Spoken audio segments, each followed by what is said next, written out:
এই শর্তগুলো আপনি অবশ্যই মানার চেষ্টা করবেন। আপনি যদি নতুন অবস্থায় এই শর্তগুলো যদি না মানেন তাহলে আপনি শিখবেন কি?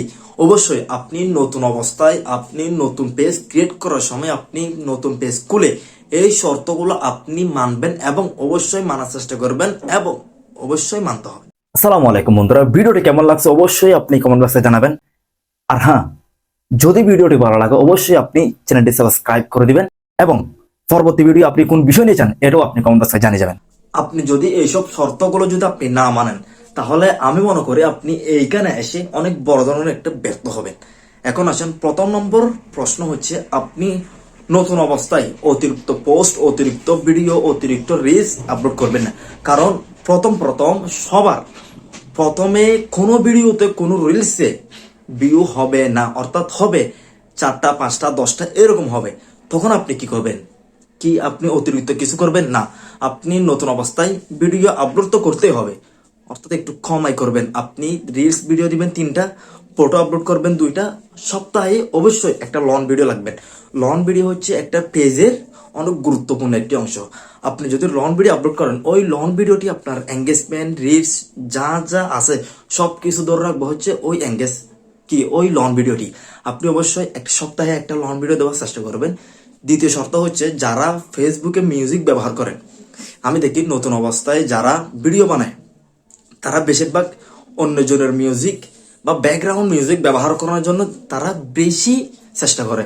আপনি একজন ক্রিয়েটর যদি হতে চান, আপনি যদি ক্রিয়েটর হিসেবে যদি এখানে থাকতে চান তাহলে আপনি কখনো ব্যাকগ্রাউন্ড মিউজিক ব্যবহার করবেন না।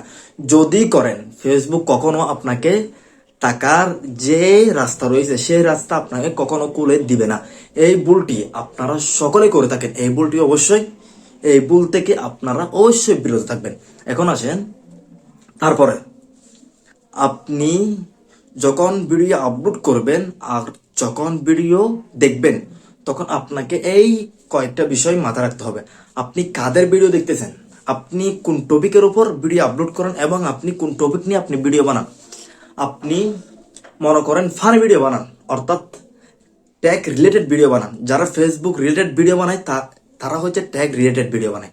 আপনি যদি ফানি ভিডিও বানান আপনি ফানি ভিডিও দেখবেন বেশি বেশি, ওখান থেকে আপনি অনেক কিছু শিখতে পারবেন। আপনি জানেন আমি মানে, কিন্তু আপনি যদি অন্যজনের ভিডিও না দেখেন তাহলে আপনি এখানে অনেক কিছু শিখতে পারবেন না। অবশ্যই আপনি যদি দেখেন এখান থেকে আপনি অনেক বিষয় অনেক কিছু শিখতে পারবেন। আপনি যে রিলেটেড ভিডিও বানান আপনি সে রিলেটেড মানুষের সাথে পরিচিত হওয়ার চেষ্টা করবেন।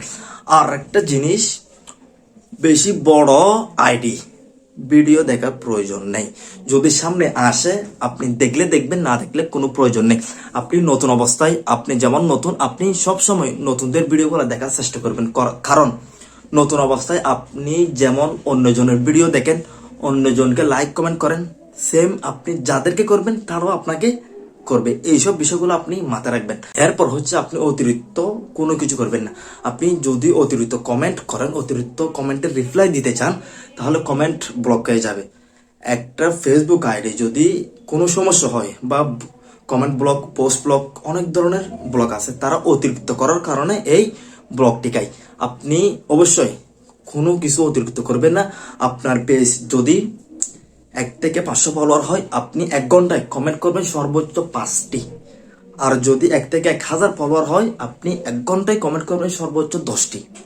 আপনি এতে করতে পারবেন, কিন্তু হঠাৎ আপনার কমেন্ট ব্লক হয়ে যাবে, 3 দিন 4 দিনের জন্য ব্লক হয়ে যাবে। তখন আপনি কি করবেন? অবশ্যই আপনি এইসব বিষয়গুলো আপনি মাথায় রাখবেন। হ্যাঁ, আবার আপনি যদি ফানি ভিডিও যদি করে থাকেন তাহলে আপনি অবশ্যই ট্যাগ রিলেটেড ভিডিও, যারা ফেসবুক নিয়ে আলোচনা করে, যারা ফেসবুক নীতি নতুন গাইডলাইন নিয়ে আলোচনা করে, আপনি তাদের ভিডিওগুলো দেখবেন। ওখান থেকেও আপনি অনেক কিছু শিখতে পারবেন। কারণ আপনি আসছেন এখানে টাকা আয় করার জন্য। অবশ্যই আপনাকে গাইডলাইন সম্পর্কে বুঝতে হবে। আপনি যদি গাইডলাইন সম্পর্কে যদি না বোঝেন, আপনি উল্টাপাল্টা ভিডিও আপলোড করেন, উল্টাপাল্টা যে আপনি কাজ করেন, তাহলে এর দায়ভার আপনাকে নিতে হবে। আপনি চেষ্টা করবেন ফেসবুকের গাইডলাইন মেনে কাজ করার জন্য এবং এই শর্তগুলো অবশ্যই মানার জন্য।